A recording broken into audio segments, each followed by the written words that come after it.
আশা করছি তোমরা সবাই ভালো আছো। তোমরা যারা মাধ্যমিক দিয়েছো, মাধ্যমিক পরীক্ষায় সকলেরই ভালো হয়েছে এটাই আশা রাখছি। মাধ্যমিক দেওয়ার পর থেকেই তোমাদের মনের মধ্যে একটা প্রশ্ন দেখা দিয়েছে, এরপর আমরা কি নিয়ে পড়ব, কোন দিকে এগোলে আমাদের ভবিষ্যৎ অনেক মসৃণ হবে, অনেক ভালো হবে। তো স্বাভাবিকভাবেই তোমরা মাধ্যমিক দেওয়ার পর যখন ক্লাস 11-এ ভর্তি হবে, মূলত 3টে স্ট্রিম তোমরা পাবে। একটা হচ্ছে সায়েন্স, একটা হচ্ছে আর্টস, আর একটা হচ্ছে কমার্স। তো যারা ঠিক করে ফেলেছো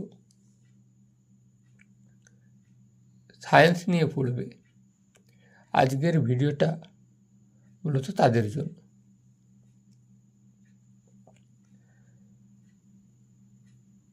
তোমরা যারা সায়েন্স নিয়ে পড়বে ঠিক করেছো, তাদের উদ্দেশ্যে আমি প্রথমেই যে কথাটা বলতে চাই,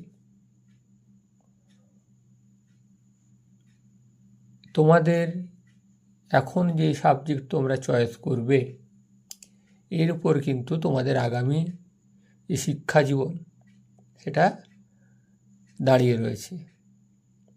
অর্থাৎ তোমাদের এই উচ্চ মাধ্যমিকের পর্যন্ত তোমাদের সায়েন্স নাও বা কমার্স নাও বা আর্টস নাও, এর উপর ভিত্তি করেই সামনের যে শিক্ষা জীবন রয়েছে সেটা কিন্তু চলবে। এমনটা না যে 10 পর্যন্ত তোমরা ইতিহাস, ভূগোল, বাংলা, ইংরেজি, বিজ্ঞান, অঙ্ক সব পড়েছ, 12-এ এসে কেউ সায়েন্সে চলে যাচ্ছ, কেউ আর্টসে চলে যাচ্ছ, কেউ কমার্সে চলে যাচ্ছ, আবার পরে গিয়ে চেঞ্জ করে নিতে পারো, তেমন আর সুযোগ কিন্তু তোমাদের হাতে সেই অর্থে থাকছে না। সো যারা সায়েন্স নিচ্ছ তারা কিন্তু ভাবনা চিন্তা করে তারপর সায়েন্স নাও। কারণ ক্লাস 10 পর্যন্ত যেভাবে দাগিয়ে দিয়ে তোমরা বিজ্ঞান পড়ে এসেছো, 11-12-এ কিন্তু সেই জিনিসটা চলবে না। আমরা লক্ষ্য করে থাকি অনেকেই সায়েন্স নিয়ে নাও তোমরা বন্ধুবান্ধবদের দেখে, যে আমার বন্ধু সায়েন্স নিচ্ছে, আমাকেও সায়েন্স নিতে হবে। কিংবা বাড়ির কেউ বলল যে সায়েন্স ছাড়া অন্য কিছু নিলে ভবিষ্যতে কিছু করতে পারবি না, সায়েন্স নিয়ে পড়। বা তোমাকে কেউ কোনো দাদা দিদি উপদেশ দিল সায়েন্স নিয়ে পড়। এই ধরনের ভুলগুলো তোমরা করবে না। তোমরা যারা ঠিক করেছো সায়েন্স নিয়ে পড়বে, তারা অবশ্যই নিজেদের মনকে প্রশ্ন করবে যে তোমরা এটা নিয়ে পড়তে ইচ্ছুক কিনা। যদি তোমাদের মন থেকে উত্তর আসে হ্যাঁ, তবেই সায়েন্স নিয়ে এগো। নতুবা যে বিষয়ে তোমরা দক্ষ, যে বিষয়ে পড়তে তোমাদের ভালো লাগে, সেই বিষয়ের দিকে তোমরা যাও। তো সায়েন্সের মূলত 4টে সাবজেক্ট রয়েছে: ফিজিক্স, কেমিস্ট্রি, ম্যাথমেটিক্স, বায়োলজি। অনেকে আবার এখানেও এক ধরনের প্রশ্ন তাদের মধ্যে দেখা যায় যে আমরা পিওর সায়েন্স নেব কি বায়ো সায়েন্স নেব। এই সমস্যাটাও অনেকের মধ্যে দেখা যায়। দেখো,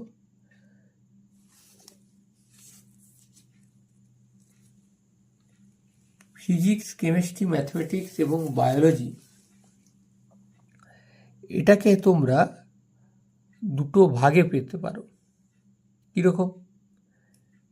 তোমরা একটা কম্বিনেশান নিতে পারো এখানে ফিজিক্স, কেমিস্ট্রি, ম্যাথমেটিক্স, বা আরেকটা কম্বিনেশান তোমরা নিতে পারো ফিজিক্স, কেমিস্ট্রি, বায়োলজি। ঠিক আছে? তো তোমাদের স্কুলে একাদশ শ্রেণীতে যখন তোমরা ভর্তি হও, তোমাদের বাংলা ইংরেজি তো কম্পালসারি থাকছেই, তার সাথে তোমাদেরকে 4টে সাবজেক্ট চয়েস করতে হয়। সেক্ষেত্রে যারা ফিজিক্স, কেমিস্ট্রি, ম্যাথমেটিক্স নিচ্ছে, এর সাথে কম্পিউটার সায়েন্স নিতে পারে। যারা ফিজিক্স, কেমিস্ট্রি, বায়োলজি নিচ্ছে, তার সাথে তারা কম্পিউটার অ্যাপ্লিকেশান নিতে পারে। অনেকে দেখছি বায়ো সায়েন্স নিচ্ছে যে কেমিস্ট্রি নিচ্ছে না, তারা কিন্তু এটা ভুল করছে। কেন ভুল করছে আমরা বিস্তারিতভাবে আলোচনা করব।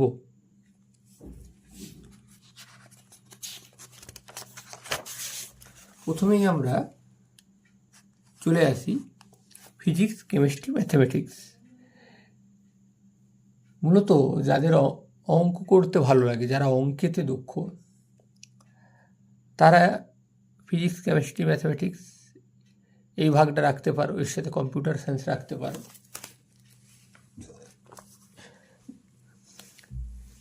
তোমরা যারা ইঞ্জিনিয়ারিং পড়তে ইচ্ছুক বা যারা বিভিন্ন ক্ষেত্রে রিসার্চ করতে ইচ্ছুক, তাদের জন্য ফিজিক্স, কেমিস্ট্রি, ম্যাথামেটিক্স কিন্তু খুব গুরুত্বপূর্ণ সাবজেক্ট। এটাকে আমরা সংক্ষেপে কি বলে থাকি? পিসিএম। এই পিসিএম নিয়ে ভবিষ্যতে তোমরা কি কি করতে পারবে?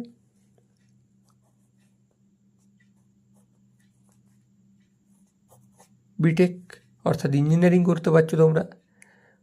ইঞ্জিনিয়ারিংয়ের একাধিক ব্রাঞ্চ রয়েছে, মেকানিক্যাল রয়েছে, সিভিল রয়েছে, ইলেকট্রনিক্স রয়েছে, তাছাড়া তোমাদের কম্পিউটার সায়েন্স রয়েছে, একাধিক ব্রাঞ্চ। তোমরা যে কোনো ব্রাঞ্চে বিটেক করতে পারো। আর কি করতে পারবে? বর্তমানে ডেটা সায়েন্স অ্যান্ড আর্টিফিশিয়াল ইন্টেলিজেন্সি, এটা নিয়েও পড়তে পারো। আর কি করতে পারো?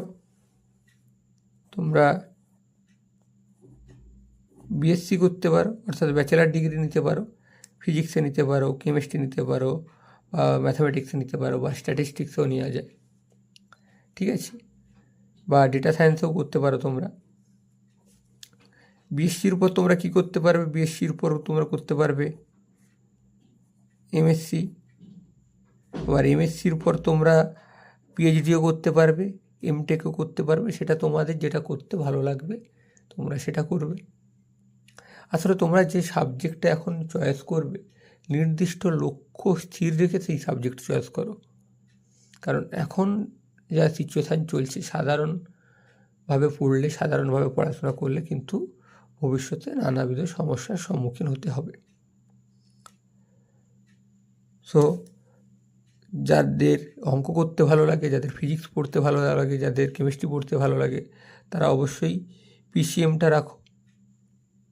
তবে তোমরা কি করে বুঝবে যে কোন সাবজেক্টটা তোমাদের করতে ভালো লাগে?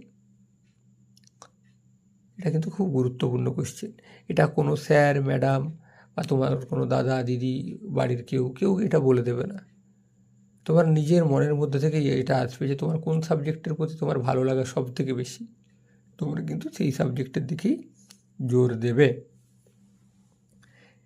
এরপর যেটা আসছে সেটা হচ্ছে গিয়ে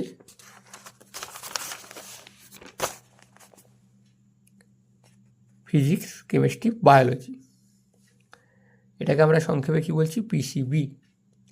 যারা পিসিবি নিয়ে পড়বে তাদের ক্ষেত্রে ভবিষ্যতে কী রকমের সুযোগ সুবিধা রয়েছে? মূলত যারা পিসিবি নিয়ে পড়ে তারা মেডিকেল লাইনে চলে যায় বেশিরভাগটাই।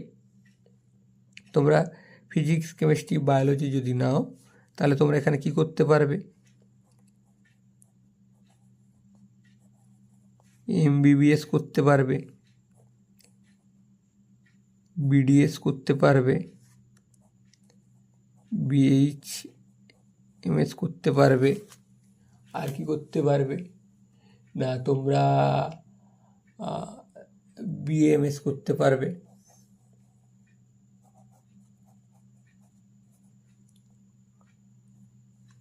আরও বিভিন্ন যে সমস্ত ডাক্তারি লাইন, এটা করতে পারবে।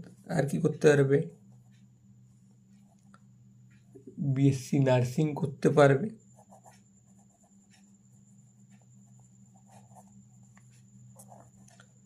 ফার্মেসি লাইনে যেতে পারবে, বিফার্ম করতে পারবে, ডিফার্ম করতে পারবে। আর কি করতে পারবে? যে বিভিন্ন টেকনিক্যাল যেগুলো হয়, বিএমএলটি, অর্থাৎ প্যারামেডিক্যাল যেটাকে বলছি আমরা,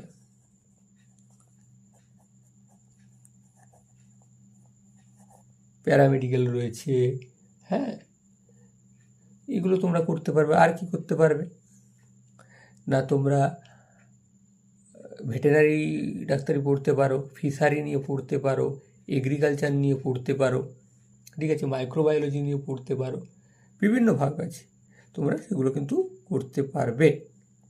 এছাড়াও কি করতে পারবে, তোমরা বিএসসি ডিগ্রি নিতে পারবে। আচ্ছা, ফিজিক্সে তোমরা মূলত বিএসসি ডিগ্রি এই পিসিবি হলে পাবে না, কারণ ম্যাথামেটিক্স দরকার হয় ফিজিক্সে বিএসসি করতে গেলে। এখন যদি রুলস চেঞ্জ হয়ে থাকে তাহলে আলাদা জিনিস, কিন্তু নর্মালি ফিজিক্সে তোমরা বিএসসি করতে পারবে না। কেমিস্ট্রিতে পারবে, বায়োলজিতে পারবে, যদিও বা কলেজে তোমরা যখন যাবে তখন বায়োলজি 3টে ভাগে ভাগ হয়ে যায়, বোটানি, জুওলজি, ফিজিওলজি 3টে ভাগে ভাগ হয়ে যায়, করতে পারবে।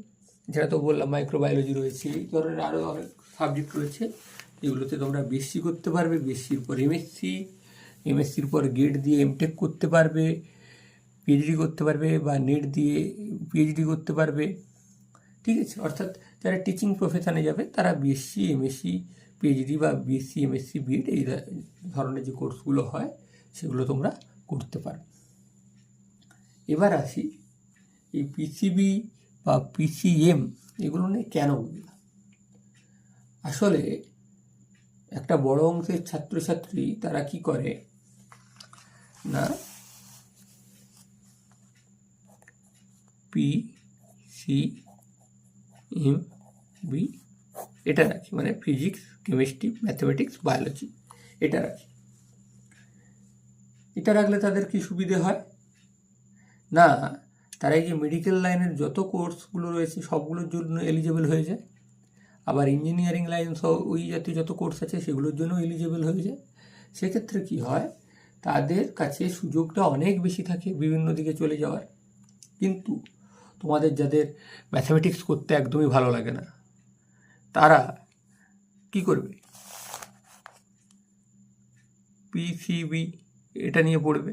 এবার অনেকের মধ্যে প্রশ্ন আসতে পারে যে আমি ম্যাথামেটিক্স রাখবো না, ফিজিক্স কি করতে পারবো, ম্যাথামেটিক্স সেটা তো ফিজিক্স হয় না। দেখো, ফিজিক্স পড়তে গেলে প্রথম কথা ফিজিক্সের কনসেপ্টটা জানা খুব গুরুত্বপূর্ণ। আর ফিজিক্সের যে কটা নিউমেরিক্যাল প্রবলেম তোমরা করবে সেখানে বেসিক কিছু ম্যাথামেটিক্স আছে যেগুলো শিখে যদি নাও তাহলে তোমাদের কোনো অসুবিধা হবে না। আশা করি তোমরা যেখানে ফিজিক্সের টিউশন পড়বে সেই স্যার নিশ্চিতভাবেই যে ধরনের অঙ্কগুলো লাগে ফিজিক্স করতে সেই অঙ্ক শিখিয়ে দেবেন, ঠিক আছে। সেক্ষেত্রে তোমরা এই কোর্সগুলোর জন্য এলিজিবল হয়ে গেলে। আর যাদের বায়োলজি পড়তে একদম ভালো লাগে না, বোরিং লাগে, তাদের জন্য ফিজিক্স, কেমিস্ট্রি, ম্যাথামেটিক্স রয়েছে। ফিজিক্স, কেমিস্ট্রি, ম্যাথামেটিক্সে তোমরা ইঞ্জিনিয়ারিং লাইনে তো যাচ্ছই, তাছাড়া data science, artificial intelligence, BSc একাধিক দিকে যেতে পারছো। এছাড়াও তোমরা কিন্তু অনেক ভালো ভালো জায়গাতে যেতে পারো, এই সায়েন্টিস্ট হিসেবে যেতে পারো, বা জুনিয়র রিসার্চ ফেলো হিসেবে তোমরা জয়েন করতে পারো। যেমন তোমরা ডিওতে জয়েন করতে পারো, ইসরোতে জয়েন করতে পারো, বার্কে জয়েন করতে পারো, ওএনজিসিতে জয়েন করতে পারো। এই ধরনের যত সংস্থা রয়েছে এই সমস্ত সংস্থাতে তোমরা যেতে পারবে। এটাতে মূলত সবথেকে বেশি সুযোগ থাকে পিসিএম নিয়ে যারা পড়ে তাদের জন্য। যারা পিসিএমবি অর্থাৎ ফিজিক্স, কেমিস্ট্রি, ম্যাথামেটিক্স, বায়োলজি নিচ্ছে তাদের জন্য সবগুলোই তাদের জন্য, তারা সব কোর্সের জন্য এলিজিবল হয়ে যায়। কিন্তু যারা শুধু পিসিএম বা পিসিবি করছে সেক্ষেত্রে পিসিএমদের জন্যই এই কোর্সগুলো, মানে এই সমস্ত জায়গাতে তাদের যাওয়ার সুযোগটা বেশি থাকে। পিসিবি থেকেও যাওয়া যায় কিন্তু পিসিএম থেকে বেশি থাকে। সো তোমরা যারা কী সাবজেক্ট নিয়ে পড়বে সেটা এই মুহূর্তে দ্বিধাগ্রস্ত আছো, তোমরা কিন্তু চারিদিক থেকে বিভিন্ন ইনফরমেশান কালেক্ট করো, নিজের মনকে জিজ্ঞাসা করো যে তুমি এই সাবজেক্টটার প্রতি কতখানি তোমার ভালোবাসা রয়েছে, তুমি আদৌ এই সাবজেক্টটা তোমার পড়তে ভালো লাগে কি না। এগুলো কিন্তু সব বিচার করেই তবেই কিন্তু তুমি কোনো সাবজেক্টে এনরোল করবে। কারণ আগেও বলেছি, এখনও বলছি, তোমাদের এই সাবজেক্ট চয়েসের উপর কিন্তু তোমাদের আগামী শিক্ষা জীবন নির্ভর করবে। তোমরা 12 দেওয়ার পর যারা এই পিসিবি নিচ্ছ তারা নিট দিয়ে বিভিন্ন মেডিকেল কোর্সে তো যেতে পারছো, ঠিক আছে। আর যারা পিসিএম নিচ্ছ তারা জিমেন, জি অ্যাডভান্স, ডব্লিউবিজি এগুলো দিয়ে টপ ক্লাস আইআইটি, এনআইটি, তারপর স্টেট ইউনিভার্সিটি যেগুলো রয়েছে, ইঞ্জিনিয়ারিং কলেজ, এগুলোতে তোমরা অ্যাডমিশান পেয়ে যাবে। অর্থাৎ সবটাই কিন্তু তোমার নির্ভর করছে 12-এ তোমরা কেমন সাবজেক্ট বা কোন কোন সাবজেক্ট তোমরা চয়েস করছো তার উপর। তোমাদেরকে আবারও বলছি, তোমরা কিন্তু ঠান্ডা মাথায় কারো প্ররোচনায় পা না দিই, কে কী বললো, আমার বন্ধু সায়েন্স নিয়ে পড়ছে বলে আমাকে সায়েন্স নিয়ে পড়তে হবে এমনটাও না, বা আমার বন্ধু পৃথিবী রেখেছে বলে আমাকে পৃথিবী রাখতে হবে, বা ও আমার বন্ধু পিসিএম রেখেছে বলে আমাকে পিসিএম রাখতে হবে এমনটাও না। কারো কোনো কথায় বা কারো প্ররোচনায় পা না দিয়ে তুমি সম্পূর্ণ নিজেকে জিজ্ঞাসা করবে। কারণ একটা জিনিস মাথায় রাখবে, পরীক্ষাটা কিন্তু ভবিষ্যতে তুমি দেবে। তুমি যাদেরকে দেখে বা যাদের কথা শুনে তুমি সাবজেক্টগুলো নেবে তারা কিন্তু দেবে না। রেজাল্ট খারাপ হলে তারাই এসে তোমাকে কথা শোনাবে। তো স্বাভাবিকভাবেই পিসিবি নেবে কি পিসিএম নেবে নিজেরা ঠিক করবে। আর যারা পিসিএমবি নেবে তাদের তো কোনো কথাই নেই, কারণ তারা সব থেকে বেশি সুযোগ সুবিধা এইটা যারা নিচ্ছে তারাই পাচ্ছে। কারণ তারা মেডিকেল কোর্সের জন্য তারা যে সুযোগ সুবিধা পাবে, ইঞ্জিনিয়ারিং কোর্সের জন্য সেম সুযোগ সুবিধা পাবে, বা তারা যদি প্লেন গ্র্যাজুয়েশান করে মাস্টার ডিগ্রি, পিএইচডি বা বিএড এই কোর্সগুলো করে, তাতেও কিন্তু তারা ডিআরডিও, ইসরো, বার্ক, ওএনজিসির মতো যে রেপুটেড সংস্থাগুলো আছে এখানে সায়েন্টিস্ট হিসেবে যোগদান করতে পারে। তো সেক্ষেত্রে তাদেরকে নিয়ে কোনো কথাই হবে না। যারা পিসিবি বা পিসিএম নিয়ে দ্বিধাগ্রস্ত আছো, তোমরা ঠিক করো যে তোমাদের মেডিকেল লাইনে যেতে ভালো লাগবে, ইঞ্জিনিয়ারিং লাইন তোমাদের পছন্দ, সব কিছু চিন্তা ভাবনা করো। এখনও প্রায় তোমাদের 70-80 দিন পর অ্যাডমিশান শুরু হবে, অনেকটা সময়। তোমরা কিন্তু ঠিক করো, নিজের মনকে প্রশ্ন করো, তারপর কিন্তু তোমরা ডিসিশান নাও। তোমাদের যদি কোথাও কোনো এনকোয়ারি থেকে থাকে, যদি কিছু জিজ্ঞাসা করার থেকে থাকে, অবশ্যই কমেন্টে জানাবে, আমি উত্তর দেওয়ার চেষ্টা করব।